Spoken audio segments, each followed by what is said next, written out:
Bienvenidas, mentes curiosas. ¿Conocéis la historia del tabaco? ¿Cómo es posible que una planta considerada una cura milagrosa para el asma en el siglo XVI se haya convertido en una de las mayores amenazas para nuestra salud? Una vez que se cae en sus garras, ¿cuánto tiempo necesita el cuerpo para reiniciarse y revertir el daño? Y en nuestra búsqueda de una salida, ¿es el vapeo un salvavidas o simplemente una trampa más sofisticada?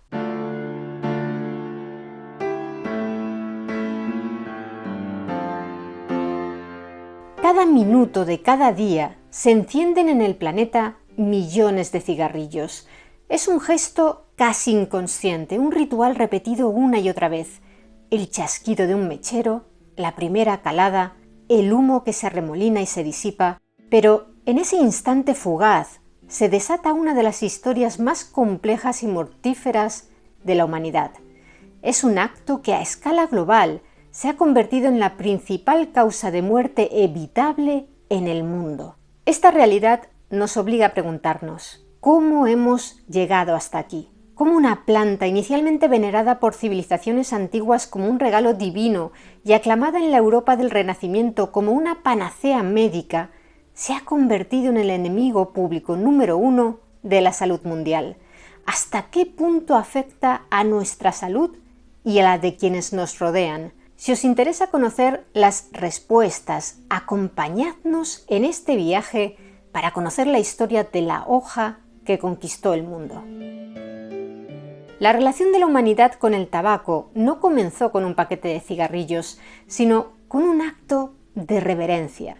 Mucho antes de que los europeos pisaran el Nuevo Mundo, la planta del tabaco ya formaba parte intrínseca del tejido cultural y espiritual de los pueblos nativos de América. La evidencia directa más antigua del uso humano del tabaco se ha encontrado en el gran desierto del lago Salado, en Utah, Estados Unidos, donde se han hallado semillas de tabaco silvestre en un campamento de cazadores-recolectores de hace unos 12.300 años. Según un artículo publicado en la revista científica Nature Human Behavior en 2021. Aunque esta evidencia de hace más de 12.000 años apunta a la recolección de tabaco silvestre, no a su cultivo, la domesticación de esta planta ya se había generalizado por todo el continente americano allá por el siglo I después de Cristo. Para las civilizaciones maya y azteca y otras culturas nativas, el tabaco no era una droga recreativa, sino una planta con poderes sobrenaturales, un conducto hacia lo divino. Los sacerdotes y chamanes lo usaban en ceremonias religiosas, aspirando su humo a través de largos tubos para adivinar el futuro, comunicarse con los dioses y realizar ofrendas sagradas. En Cuba y República Dominicana, los aborígenes taínos fumaban rollos de hojas secas de tabaco, lo empleaban en sus ritos sociales y ceremoniales para entrar en un estado de calma y sopor, y también como una herramienta mágica que sus beikes, sus chamanes, usaban para curar a los enfermos. El primer encuentro de Europa con el tabaco se produjo en 1492, durante los viajes de Cristóbal Colón. Sus hombres observaron con asombro cómo los nativos de las Antillas bebían humo de unos cilindros de hojas secas. Al principio lo consideraron una costumbre bárbara, pero pronto los marineros y exploradores comenzaron a adoptar el hábito. De hecho, uno de los marinos que viajaban con Colón, Rodrigo de Jerez, es considerado el primer fumador europeo de la historia. A su regreso a España, fue encarcelado por la Inquisición, ya que las autoridades pensaban que solo el diablo podía darle a un hombre el poder de expulsar humo por la boca. Sin embargo, la introducción del tabaco en la sociedad europea se produjo bajo una bandera completamente diferente, la de la medicina. A mediados del siglo XVI, el tabaco se consideraba una planta con asombrosas propiedades curativas, una auténtica panacea. La figura clave en esta historia fue Jean Nicot, embajador francés en Portugal. Nicot experimentó con la planta y quedó tan convencido de sus virtudes que se la recomendó a la reina consorte de Francia, Catalina de Médicis, esposa de Enrique II, para tratar sus persistentes migrañas. El éxito de este tratamiento catapultó la reputación del tabaco como la hierba santa o la hierba de la reina. Fue en honor a Jean Nicot que el principal alcaloide de la planta recibiría su nombre, la nicotina. El tabaco se prescribía para curar una asombrosa variedad de dolencias, desde el asma y la tos hasta la sordera, los eczemas y las heridas. Gran parte de esta fama se debió al médico sevillano Nicolás Monardes, quien en su influyente libro de 1574, Historia medicinal de las cosas que se traen de nuestras Indias occidentales, describió el tabaco como un remedio para más de 20 enfermedades y males, como el dolor de muelas o las mordeduras de animales venenosos. Esta percepción inicial del tabaco como un medicamento milagroso constituye la primera y más profunda ironía de su larga historia. Durante los siglos siguientes, el consumo de tabaco se extendió por todo el planeta, transportado por marineros portugueses y españoles a la India, China y Japón. Se convirtió en un bien comercial de enorme valor, generando monopolios y fortunas. España, a través de Sevilla, controlaba el comercio inicial, pero pronto, a partir de 1612, Inglaterra le disputó la primacía con las plantaciones del colono inglés John Rolfe en Virginia. El éxito de Rolfe radicó en un acto casi de espionaje industrial. Consiguió hacerse con semillas de una variedad de tabaco español, mucho más dulce y suave que el tabaco local de Virginia, logrando un producto que conquistó el mercado europeo. El tabaco se consumía de diversas formas, en pipa en Inglaterra, como rapé en la corte francesa o en forma de puro en España, pero el verdadero punto de inflexión, la chispa tecnológica que encendió la mecha del consumo global, llegó en 1880. En ese año, un estadounidense llamado James Bonsack inventó la primera máquina automática para liar cigarrillos. Era una maravilla de la ingeniería de la época, capaz de producir 120.000 cigarrillos al día, el equivalente al trabajo manual de 48 personas. De la noche a la mañana, el cigarrillo pasó de ser un artículo de lujo a un producto de consumo masivo, barato y accesible para todos. Hombres como James Buchanan Duke, fundador de la American Tobacco Company en 1890, utilizaron la máquina de Bonsack para construir un imperio y dominar el mercado mundial. Pero Duke no solo triunfó por utilizar aquella máquina, fue un pionero del marketing moderno. Introdujo en las cajetillas cromos coleccionables, patrocinó eventos y creó una imagen de marca icónica, convirtiendo el simple acto de fumar en un símbolo de estatus y modernidad. El salto tecnológico que acabamos de ver con la máquina de Bonsack fue el catalizador de una tormenta perfecta. La producción en masa despojó al tabaco del contexto ritual o medicinal que había tenido. Ya no era una planta para ocasiones especiales, sino un producto para el consumo constante y repetitivo. Las dos guerras mundiales cimentaron este nuevo paradigma. Los gobiernos suministraron cigarrillos de forma masiva a los soldados en el frente, como una forma de subir la moral y aliviar el estrés del combate. Millones de hombres regresaron a casa con una profunda adicción a la nicotina. Eso respecto a los hombres. ¿Y qué hay en el caso de las mujeres? Tras la Primera Guerra Mundial, la industria tabaquera, en una hábil maniobra de marketing, se dirigió hacia ellas, un nuevo mercado por conquistar. La mente maestra detrás de esta estrategia fue el estadounidense nacido en Viena, Edward Bernays, sobrino de Sigmund Freud y considerado el padre de las relaciones públicas modernas y un maestro en el uso de la propaganda con fines comerciales y políticos. En un famoso golpe de efecto en 1929, Bernays, contratado por la American Tobacco Company, organizó que un grupo de debutantes, mujeres jóvenes de la alta sociedad, con el apoyo de activistas feministas como la escritora Ruth Hale, fumaran en público durante el desfile de Pascua de Nueva York, y se bautizó a aquellos cigarrillos con el nombre de las antorchas de la libertad. Sí, es lo que parece. Bernays, en un acto de manipulación mucho más profunda que la simple publicidad, usó el feminismo para que las mujeres estadounidenses, que pocos años antes, en 1920, habían obtenido el derecho al voto, se animaran a fumar como un acto de igualdad y liberación frente a los hombres. Los años 20 fueron testigos de un cambio drástico en el consumo de tabaco por parte de las mujeres estadounidenses. Mientras que en 1923 compraban solo el 5% de los cigarrillos, esa cifra ascendió al 12% en 1929 y la campaña Antorchas de la Libertad de ese año fue el símbolo más potente y visible de la estrategia deliberada de la industria para asociar el tabaco con la emancipación femenina, la modernidad y la sofisticación. Consolidó y aceleró una tendencia de crecimiento del consumo del tabaco que ya estaba en marcha. Además, a partir de finales de esa década de los años 20, las tabaqueras encontraron su mejor arma publicitaria.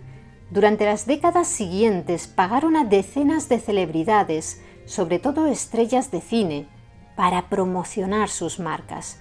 Es especialmente memorable un cartel publicitario de 1929 en el que Constance Talmadge, estrella estadounidense del cine mudo, aparecía junto al lema «Enciende un Lucky y nunca volverás a echar de menos los dulces que te hacen engordar». Posteriormente, actrices de la talla de Rita Hayworth aparecieron en anuncios con el principal objetivo de transferir su aura de estrella al producto. No vendían simplemente cigarrillos, vendían el glamour, la elegancia y el magnetismo que ellas representaban. Estrellas como Hayworth y la alemana Marlene Dietrich se convirtieron en la sofisticada arma que usaron las marcas de tabaco en su agresiva lucha por ganarse la fidelidad de las fumadoras. Un ejemplo es la campaña de Lucky Strike de los años 30 y 40, protagonizada entre otras por la propia Dietrich, en un momento en que surgían las primeras preocupaciones sobre la irritación de garganta. La marca usó en sus anuncios una frase tranquilizadora: pruebas científicas demuestran que Lucky Strike es de un 20 a un 50% más suave que cualquiera de las otras 5 marcas principales. El cigarrillo se convirtió en el arma de seducción y el escudo de los grandes iconos de Hollywood. En las manos de Marlene Dietrich era un cetro de poder andrógino. En los labios de Humphrey Bogart, el amargo filtro de su cinismo. Y en el gesto de James Dean, la bandera de una rebeldía sin causa. No era un mero atrezo, sino una extensión del alma del personaje, una herramienta narrativa para el director y un contrato aspiracional para el espectador. En la pantalla vendía un personaje, pero su humo se extendía más allá del cine para vender un producto a toda una generación.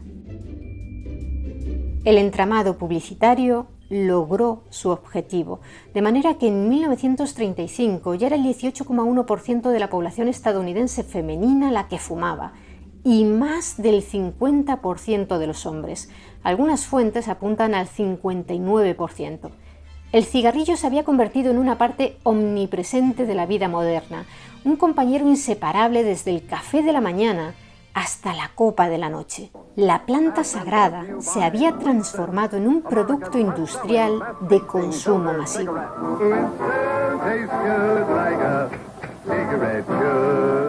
Mientras las ventas de cigarrillos se disparaban, una creciente inquietud comenzó a manifestarse en los círculos médicos en esas primeras décadas del siglo XX. Aparecieron los primeros artículos en revistas científicas que sugerían una conexión entre el tabaco y ciertas enfermedades, pero eran Observaciones aisladas, fáciles de ignorar por el público y la industria.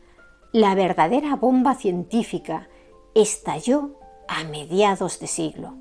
En 1950, dos epidemiólogos británicos, Richard Doll y Austin Bradford Hill, publicaron un estudio pionero en el que comparaban a pacientes con cáncer de pulmón con un grupo de control sano. Sus hallazgos fueron inequívocos. Fumar estaba directamente relacionado con el desarrollo de esa enfermedad. El riesgo aumentaba proporcionalmente a la cantidad fumada. Era 50 veces mayor entre quienes fuman 25 cigarrillos al día que entre los no fumadores.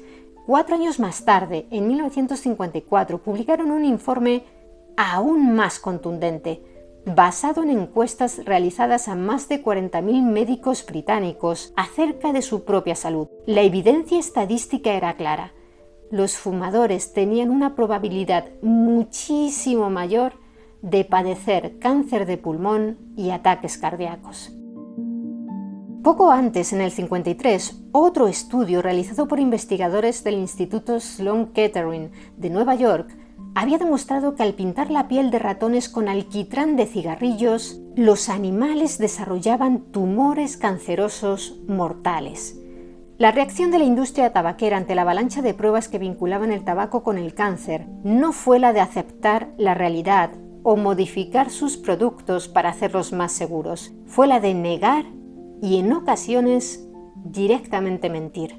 Y decimos que mintieron porque documentos internos, desclasificados décadas después en litigios judiciales, revelan que las compañías sabían la verdad de las trágicas consecuencias del hábito de fumar para la salud mucho antes que el público. Un informe confidencial de 1953 realizado por el Dr. Claude Tighe, un químico investigador de la tabaquera R.J. Reynolds, reconocía que los estudios de datos clínicos tendían a confirmar la relación entre el consumo intenso y prolongado de tabaco y la incidencia de cáncer de pulmón. Frente a la verdad científica, la industria desplegó una sofisticada y multimillonaria campaña de relaciones públicas. Entendieron que su estrategia no debía consistir en negar directamente las evidencias científicas, porque solo necesitaban crear la ilusión de que existía un debate. Financiaron sus propios institutos de investigación, contrataron a científicos afines y promovieron estudios que generaban resultados ambiguos o contradictorios, todo con el fin de enturbiar las aguas y dar a los políticos y al público una excusa para no actuar. Así surgió el Manual de Estrategias de la Industria Tabacalera, que no es un libro como tal, sino una serie de tácticas de desinformación que desde entonces serían copiadas por otras industrias, desde la del amianto hasta la de los combustibles fósiles, para combatir el consenso científico. En 1954, en respuesta directa al trabajo de Doll y Hill, las principales tabaqueras estadounidenses publicaron un anuncio a toda página en cientos de periódicos titulado «Una declaración franca a los fumadores de cigarrillos». En él incluían una frase clave para tranquilizar al público, que creían que sus productos no eran perjudiciales para la salud. Sin embargo, su principal estrategia era otra: insistir en que no había pruebas concluyentes sobre la relación entre tabaco y cáncer, enmarcando el asunto como un debate científico aún abierto. Para reforzar esta idea, anunciaron la creación de un comité de investigación, buscando con ello sembrar la duda y ganar la confianza de los consumidores. Lo hicieron poco tiempo después de que algunos de sus propios informes confidenciales, como el de 1953 de R.J. Reynolds, quien estaba entre los firmantes de la Declaración Franca, confirmaran internamente la solidez de la conexión entre sus productos y el cáncer. Pero la evidencia científica siguió acumulándose y en 1964 la industria recibió un nuevo golpe. El cirujano general de los Estados Unidos, el Dr. Luther Terry, convocó a la prensa un sábado para minimizar el impacto en la bolsa y presentó un informe demoledor para las empresas tabacaleras.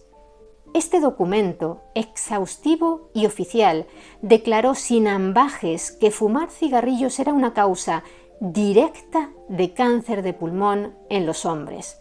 El debate desde un punto de vista puramente fáctico parecía haber terminado, pero la industria tabacalera no se iba a rendir tan fácilmente. Su estrategia quedó nuevamente expuesta en un memorando interno de 1969 de una filial de British American Tobacco. El documento era terriblemente sincero.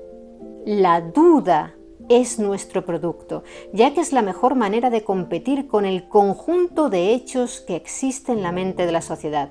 Además, es el medio para establecer una controversia. Como parte de esta estrategia, la industria introdujo innovaciones que crearon una falsa sensación de seguridad. El primer cigarrillo con filtro apareció a principios de la década de 1950 y en los años 70 se popularizaron las versiones light, también conocidas como bajas en alquitrán. El diseño de estos cigarrillos, pensado para diluir el humo y reducir así el alquitrán en las mediciones oficiales, también disminuía la dosis de nicotina por calada, pero los propios científicos de la industria sabían que esto no reducía el riesgo. Un científico de British American Tobacco señaló en 1979 que el efecto de cambiar a un cigarrillo con bajo contenido de alquitrán podría ser un aumento, no una disminución, de los riesgos del tabaquismo, ya que los fumadores, para compensar esa menor dosis de nicotina, tendían a dar caladas más profundas y frecuentes. La Unión Europea finalmente prohibió el uso de la etiqueta light en 2001, reconociendo su carácter engañoso. La culminación de esta campaña de negación llegó el 14 de abril de 1994, durante una histórica audiencia ante el subcomité del Congreso, presidido por el congresista demócrata Henry Waxman.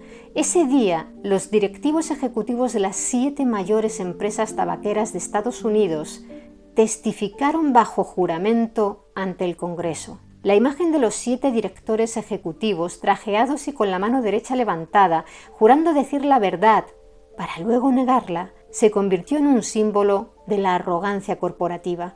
Uno tras otro declararon que no creían que la nicotina fuera adictiva, cuando sus propios documentos internos contradecían esta afirmación. Un informe de la compañía tabaquera British American Tobacco de 1967 afirmaba sin rodeos: fumar es un hábito adictivo atribuible a la nicotina. Un documento estrictamente privado y confidencial de un consejero de Brown & Williamson de 1963 había sido aún más claro: estamos en el negocio de vender nicotina, una droga adictiva. La industria tabaquera no solo vendía y sigue vendiendo un producto que mata a sus clientes, fue pionera en un modelo de desinformación corporativa que, como hemos señalado, ha sido imitado desde entonces por otras industrias. No se limitaron a negar la ciencia, la secuestraron y la usaron como un arma para confundir al público y paralizar la acción política durante décadas. Cada año de retraso en la regulación se tradujo en millones de muertes que podrían haberse evitado. Porque cuando una persona enciende un cigarrillo, no está simplemente inhalando humo, está introduciendo en su organismo un cóctel químico de una complejidad y toxicidad asombrosas. El humo del tabaco es un aerosol que contiene muchísimas sustancias químicas diferentes y docenas de ellas pueden llegar a provocar cáncer. La lista incluye compuestos como el formaldehído, usado para embalsamar, el benceno, un disolvente industrial, el arsénico, un veneno, y el polonio 210, un elemento radiactivo. Estas sustancias no se quedan en la boca o la garganta, viajan a través de todo el cuerpo, desencadenando una cascada de daños a nivel celular y sistémico. El resultado es un asedio implacable a casi todos los órganos vitales. Los pulmones son el primer campo de batalla y el más afectado. El humo irrita y daña inmediatamente el delicado tejido pulmonar.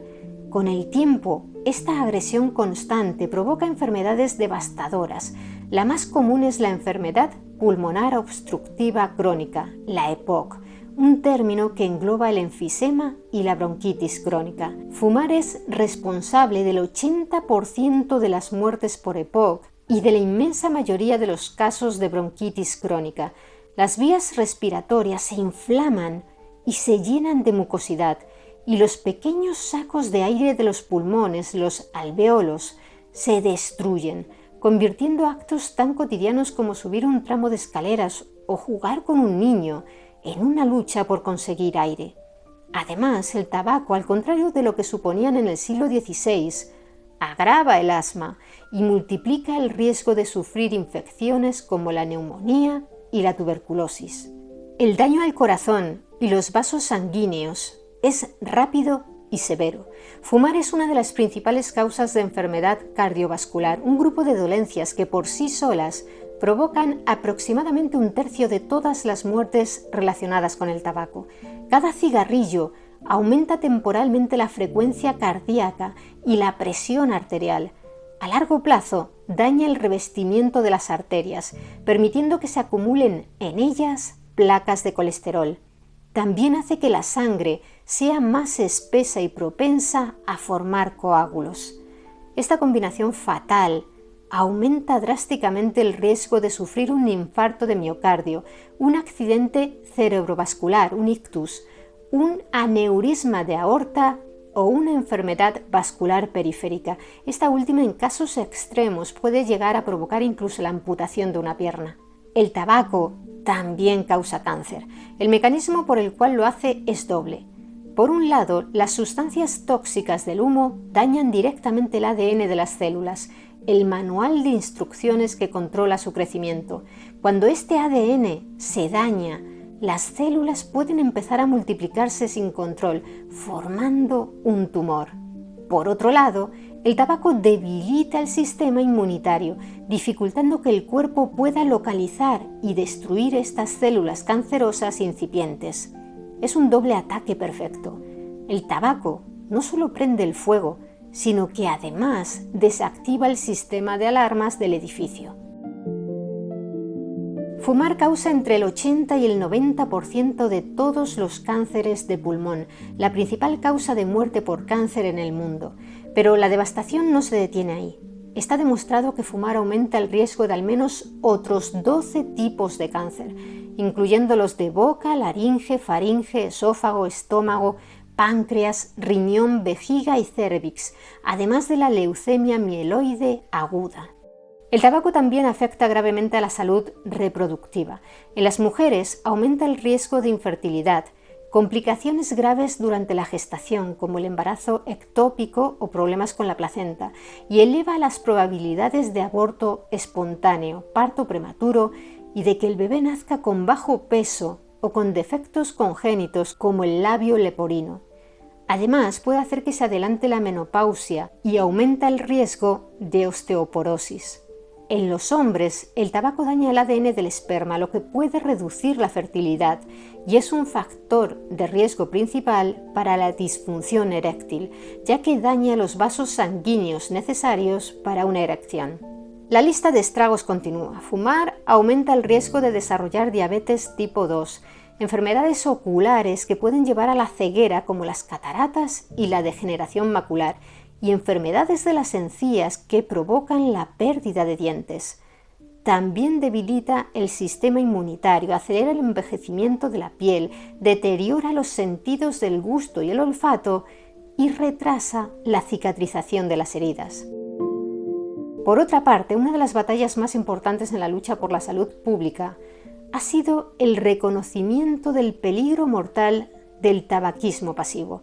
El humo de segunda mano no es simplemente el humo que exhala un fumador, está compuesto en su mayor parte por el humo que se desprende del extremo encendido del cigarrillo, que al no ser filtrado contiene concentraciones aún más altas de nicotina y agentes cancerígenos.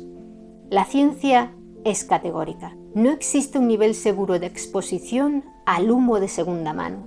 La ventilación, los purificadores de aire o la separación de fumadores y no fumadores en una misma área no son eficaces para eliminar el riesgo, En los adultos no fumadores, la exposición al humo ajeno puede causar cáncer de pulmón, enfermedades cardíacas y accidentes cerebrovasculares. Los niños, por su parte, son especialmente vulnerables porque su sistema respiratorio está en desarrollo y respiran más rápido que los adultos, por lo que inhalan más sustancias tóxicas en proporción a su peso corporal. La exposición al humo de segunda mano en niños aumenta la frecuencia y gravedad de las infecciones respiratorias, como bronquitis y neumonía, desencadena crisis de asma y eleva el riesgo de sufrir infecciones de oído. Además, es una de las causas demostradas del síndrome de muerte súbita del lactante. A la abrumadora evidencia sanitaria sobre el impacto del tabaco en la salud, se ha sumado un factor igualmente decisivo para impulsar el cambio en las legislaciones de muchísimos países: su devastador coste económico. Según la OMS y el Banco Mundial, el impacto global del tabaquismo asciende a 1,4 billones de dólares anuales. Esta cifra no solo contempla los gastos directos en sanidad, sino también la inmensa pérdida de productividad causada por la enfermedad y la muerte prematura. A escala nacional, las cifras son igual de alarmantes. Solo en México, por ejemplo, los costes médicos directos superan los 116.000 millones de pesos anuales, más de 5.300 millones de euros. A menudo se argumenta que estos costes se compensan con los altos impuestos al tabaco. Pero, ¿es así realmente? Dejando a un lado lo más importante, que ninguna cantidad de dinero puede compensar una vida humana, lo cierto es que ni siquiera las cifras cuadran. A nivel mundial, la recaudación por impuestos al tabaco se acerca al billón de dólares, pero recordemos el coste que genera: 1,4 billones. Lejos de ser una fuente de ingresos para los estados, los impuestos al tabaco no cubren las pérdidas. Las políticas de control del tabaco han pasado de centrarse exclusivamente en la elección individual del fumador a proteger el derecho colectivo a un ambiente saludable. Se ha entendido que fumar en espacios públicos compartidos no es un acto personal, sino una forma de contaminación ambiental que impone un riesgo no deseado a los demás. Esta lógica es la que llevó a la prohibición en lugares de trabajo y restaurantes cerrados, y ahora está impulsando la expansión de los espacios libres de humo, incluso en ciertas zonas exteriores. Todo el daño que hemos visto que provoca el tabaco es impulsado por una de las sustancias más adictivas conocidas: la nicotina. Cuando se inhala el humo de un cigarrillo, la nicotina llega al cerebro en apenas 10 segundos, más rápido que una inyección intravenosa. Allí se acopla a unos receptores, actuando como una llave maestra que encaja en las cerraduras de las neuronas y provoca la liberación de dopamina, un neurotransmisor asociado con el placer y la recompensa. El cerebro registra esta sensación agradable y aprende a asociarla con el acto de fumar. Con el consumo repetido, el cerebro se adapta creando más receptores de nicotina. Esto genera tolerancia. Se necesita más nicotina para obtener el mismo efecto. Y dependencia. Cuando un fumador intenta dejarlo, la falta de nicotina provoca un síndrome de abstinencia con síntomas como irritabilidad, ansiedad, dificultad para concentrarse y un deseo intenso de fumar. Además, el efecto placentero de la nicotina es muy breve, lo que obliga al cerebro a exigir una nueva dosis al poco tiempo, estableciendo el patrón de fumar un cigarrillo tras otro. Esta dependencia es tanto física como psicológica, ya que el fumador aprende a asociar el cigarrillo con todo tipo de situaciones: el café, el estrés, las reuniones sociales. Lo convierte en una muleta emocional y conductual. La escala de la mortalidad causada por este asedio químico es difícil de asimilar. El tabaco es la principal causa de muerte evitable en el mundo y mata hasta a la mitad de las personas que lo consumen y no consiguen dejarlo. A nivel mundial, el consumo de tabaco es responsable de más de 8 millones de muertes cada año, según datos de la OMS, de las que 7 millones se deben al consumo directo. Y ojo, alrededor de 1,3 millones, son consecuencia de la exposición de no fumadores al humo ajeno, es decir, al tabaquismo pasivo. Estas cifras no son solo estadísticas, representan vidas truncadas, familias destrozadas y un coste sanitario y social incalculable, todo ello derivado del consumo de un producto legal y comercializado masivamente durante décadas. Frente al sombrío panorama de enfermedades y devastación que causa el tabaco, existe una narrativa de esperanza y resiliencia. El cuerpo humano posee una capacidad de recuperación asombrosa y en cuanto se apaga el último cigarrillo, comienza un proceso de curación. Dejar de fumar no es simplemente eliminar un mal hábito, es una de las intervenciones médicas más poderosas y proactivas que una persona puede realizar en beneficio de su propia salud. De hecho, para un fumador, el impacto de dejar el tabaco en la reducción del riesgo de infarto o cáncer supera con creces al de cualquier otro cambio de estilo de vida o medicación preventiva. Los beneficios superan de lejos a muchos tratamientos farmacológicos convencionales para las enfermedades que el propio tabaco provoca. Un fármaco para el colesterol consumido durante años puede reducir el riesgo de un evento cardíaco en un 20 o 30%. Dejar de fumar es capaz en solo un año de reducir casi un 50% el riesgo de sufrir un infarto. Este proceso de sanación puede visualizarse como una línea de tiempo, un viaje de vuelta a la salud que comienza con la primera bocanada de aire limpio. A los 20 minutos de dejar de fumar, la frecuencia cardíaca y la presión arterial, elevadas artificialmente por la nicotina, comienzan a descender hacia niveles normales. A las 24 horas, el cuerpo ha comenzado una desintoxicación crucial. El nivel de nicotina en la sangre se reduce a cero.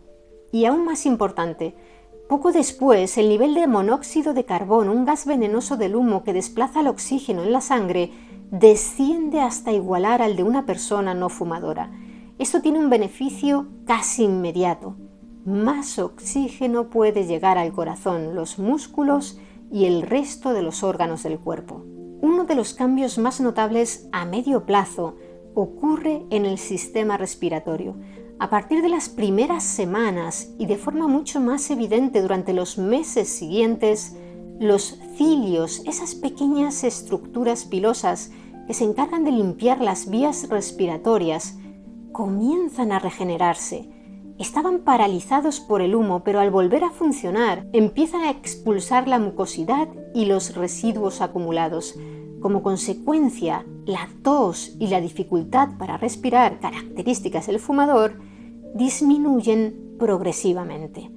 La recuperación del sistema circulatorio es una de las más espectaculares y rápidas. El primer gran hito llega justo al año de haber dejado de fumar, momento en el que, como ya hemos mencionado, el riesgo de sufrir un evento cardiovascular grave como un infarto se reduce a la mitad. Esta drástica mejora se debe a que el proceso de daño a los vasos sanguíneos ha comenzado a revertirse y la sanación continúa.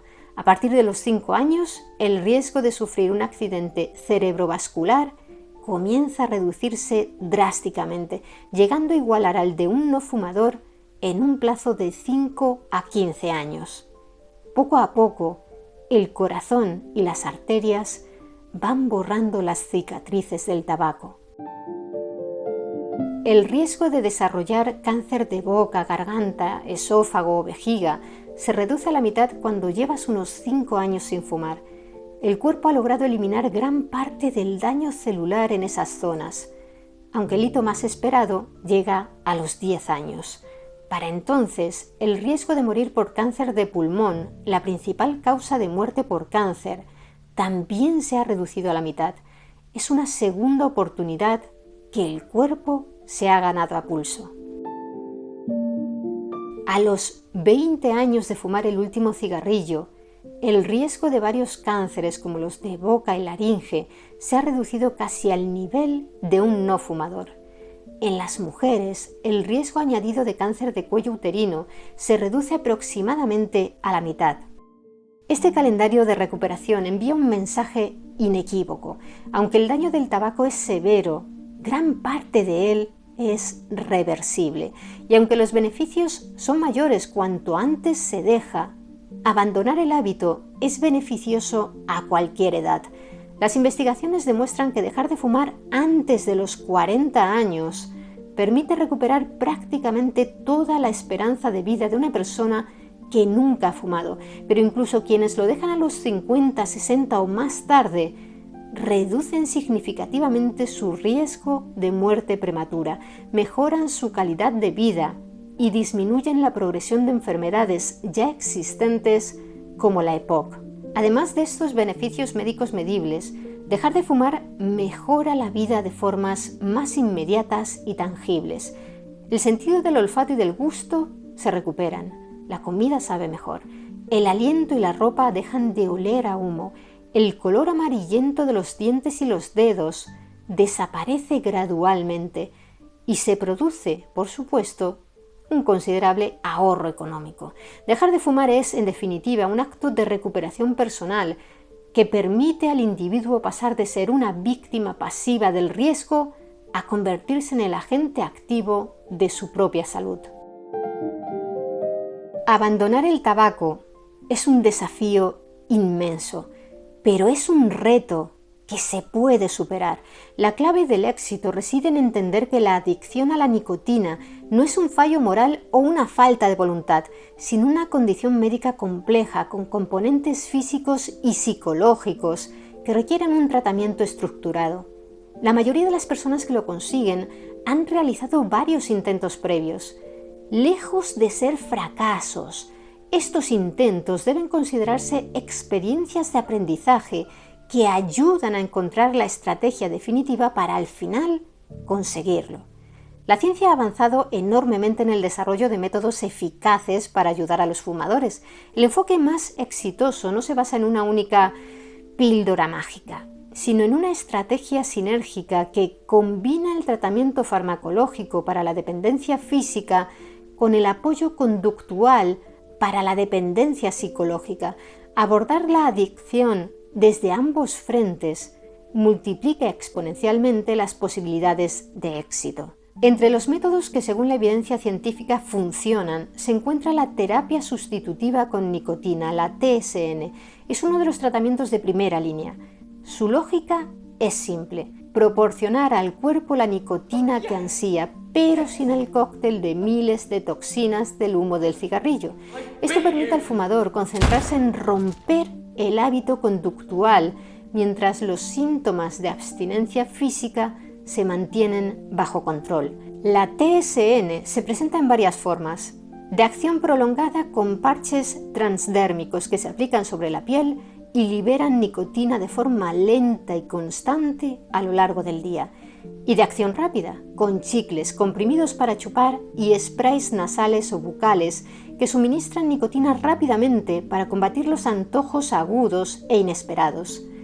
También está la terapia combinada. Los estudios demuestran que combinar un parche para un nivel de base constante con una forma de acción rápida para los picos de ansiedad puede ser más eficaz que usar un solo producto. Además, existen fármacos con receta y sin nicotina específicamente diseñados para actuar sobre los mecanismos cerebrales de la adicción, como la vareniclina, considerada la monoterapia farmacológica más eficaz disponible. Actúa de dos maneras: se une a los receptores de nicotina en el cerebro, reduciendo la intensidad del síndrome de abstinencia, y al mismo tiempo bloquea estos receptores, de modo que si la persona recae y fuma un cigarrillo, la nicotina no puede acoplarse y el efecto placentero se ve muy disminuido. El bupropión es un antidepresivo que, independientemente de si el fumador padece o no depresión, ha demostrado ser eficaz para reducir las ganas de fumar y los síntomas de abstinencia. La citisina es un medicamento de origen vegetal que actúa de forma similar a la vareniclina, reduciendo tanto el placer de fumar como los síntomas del síndrome de abstinencia, aunque su disponibilidad puede variar según el país. Es fundamental que estos medicamentos sean siempre recetados y supervisados por un profesional sanitario, ya que no son adecuados para todo el mundo y pueden tener efectos secundarios o contraindicaciones importantes. El fumador que quiere dejarlo también puede recurrir al apoyo conductual y psicológico, porque tratar la adicción física es solo la mitad de la batalla. Es fundamental abordar los hábitos, los rituales y los desencadenantes psicológicos asociados al tabaco. Así, la terapia cognitivo-conductual ayuda a los fumadores a identificar las situaciones de alto riesgo. El café de la mañana, el estrés, salir con amigos fumadores y a desarrollar estrategias prácticas para afrontarlas sin recurrir al cigarrillo. También están las entrevistas motivacionales, que son una técnica de asesoramiento en la que un terapeuta ayuda a la persona a explorar sus propias razones para dejar de fumar, resolviendo la ambivalencia y fortaleciendo su motivación interna para el cambio. Tampoco hay que subestimar la ayuda que pueden proporcionarnos los recursos digitales. Así, por ejemplo, hay aplicaciones móviles para dejar de fumar que funcionan como entrenadores de bolsillo y combinan el seguimiento del progreso con herramientas de apoyo para superar la adicción. Por un lado, te muestran logros como los días que llevas sin fumar, el dinero ahorrado o la esperanza de vida recuperada para mantener la motivación. Y por otro, ofrecen herramientas para los momentos de crisis, como los botones del pánico, que proporcionan distracciones, consejos o ejercicios de relajación para combatir las ganas de fumar. Finalmente, un elemento clave es el apoyo de la comunidad, ya que muchas de estas apps incluyen chats que conectan a los usuarios con otros fumadores y exfumadores, de manera que pueden compartir experiencias y darse ánimo mutuamente. Pero cuidado, junto a los tratamientos de eficacia probada, prolifera un mercado de productos y métodos que prometen soluciones fáciles para dejar de fumar, pero que carecen de evidencia científica que respalde su efectividad. Podemos citar, por ejemplo, los cigarrillos electrónicos o vapeadores, que a menudo se señalan como un método para dejar de fumar y no están aprobados como tal por las principales agencias reguladoras, como la Agencia Europea de Medicamentos o la Agencia de Alimentos y Medicamentos de los Estados Unidos. Aunque pueden exponer al usuario a menos sustancias tóxicas que un cigarrillo convencional, cambiarse al vapeo no es dejar la adicción, simplemente se sustituye una forma de consumir nicotina por otra, perpetuando la dependencia y exponiendo al cuerpo a un nuevo conjunto de riesgos para la salud. De ello hablaremos en breve en este vídeo. Además, la práctica del uso dual, fumar y vapear a la vez, puede ser especialmente peligrosa. ¿Qué otros tratamientos podemos ver por ahí que no tienen el respaldo de los científicos? Por ejemplo, los filtros que se acoplan a los cigarrillos y que afirman reducir el alquitrán y la nicotina. No ayudan a dejar de fumar. De hecho, pueden ser contraproducentes al ofrecer una falsa sensación de seguridad que desincentiva el abandono real del hábito. También hay remedios con hierbas, dietas especiales y vitaminas, pero no existe actualmente ninguna evidencia científica sólida que demuestre que productos como las dietas para dejar de fumar, las combinaciones de vitaminas o los productos que alteran el sabor del tabaco sean eficaces para lograr la abstinencia a largo plazo. En conclusión, el camino más seguro y eficaz para liberarse del tabaco es un plan integral, a menudo supervisado por un profesional sanitario, que combine las herramientas farmacológicas que la ciencia ha validado con un sólido apoyo para cambiar los patrones de comportamiento.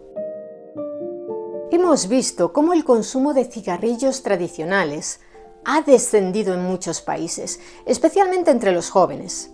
Sin embargo, a principios del siglo XXI ha emergido un nuevo producto, el cigarrillo electrónico o vapeador.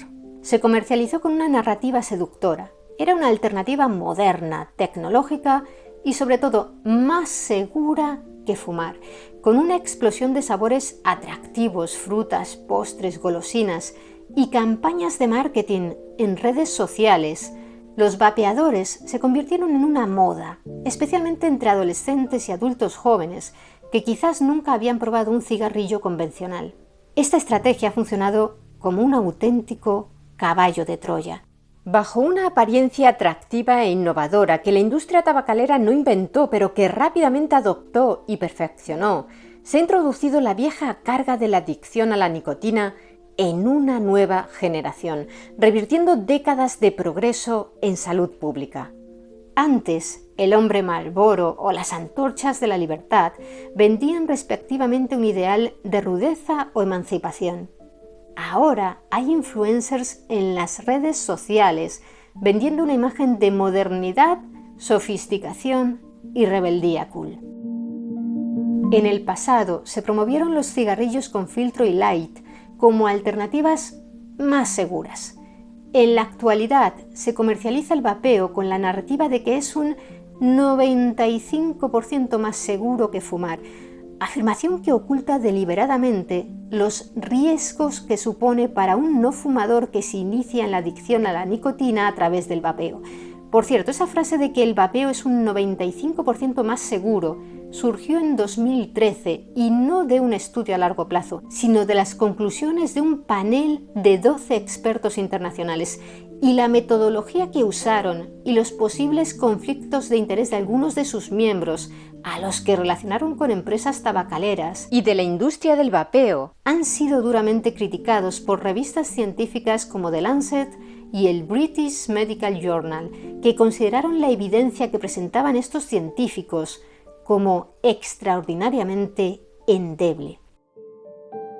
Los paralelismos que acabamos de citar entre el marketing del tabaco de hace años y el vapeo de hoy revelan que el auge de este último es una estrategia deliberada para asegurar una nueva generación de clientes adictos a la nicotina, porque no está funcionando principalmente como una rampa de salida para los fumadores adultos, sino como una rampa de entrada a la adicción para los jóvenes.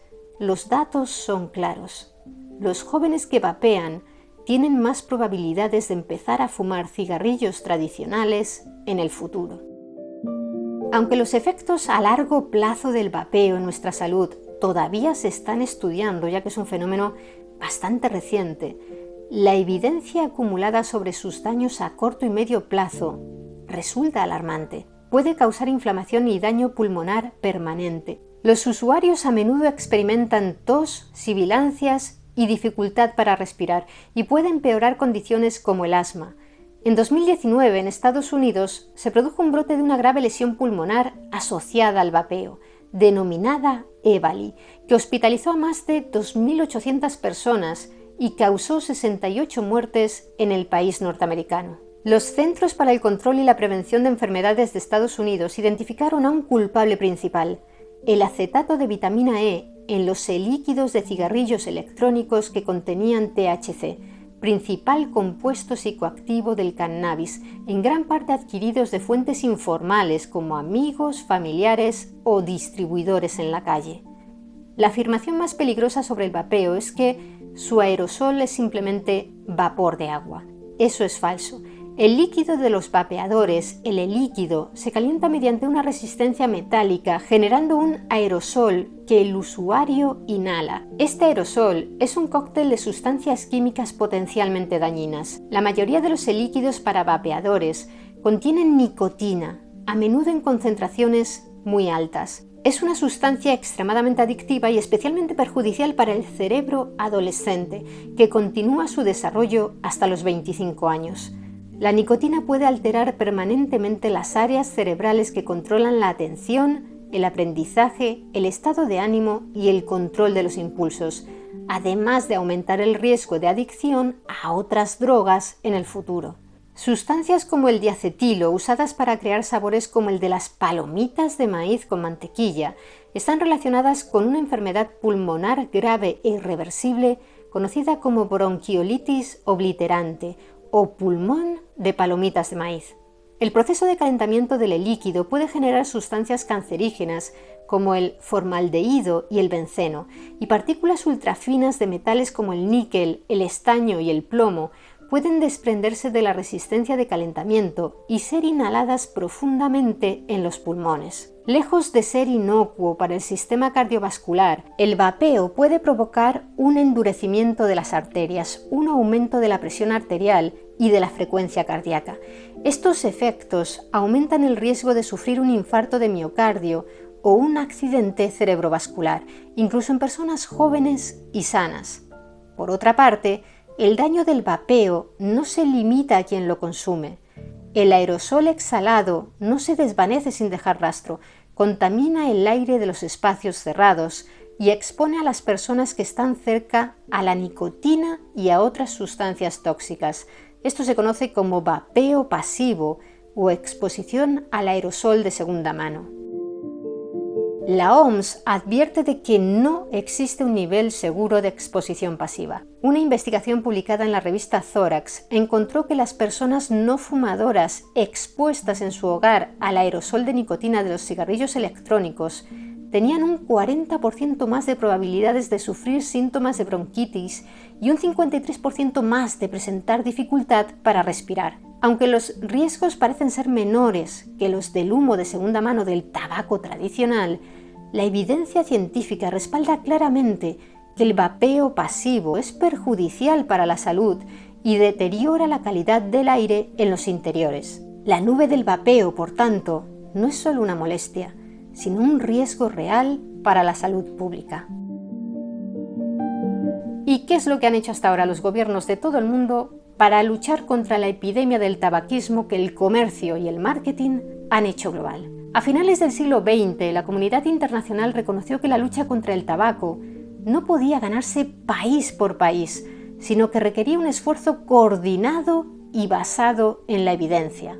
El hito más importante en esta lucha fue la adopción en 2003 del Convenio Marco de la OMS para el Control del Tabaco, el CMCT. Se trata del primer tratado internacional de salud pública negociado bajo los auspicios de la OMS y ha sido ratificado por 183 países. El CMCT proporciona una hoja de ruta con las medidas que los estados deben implementar para proteger a sus ciudadanos de las consecuencias del tabaco. Para hacer este tratado operativo, la OMS desarrolló el paquete de medidas Empower, un conjunto de 6 estrategias rentables y de gran impacto que han demostrado salvar vidas y que consisten en 1.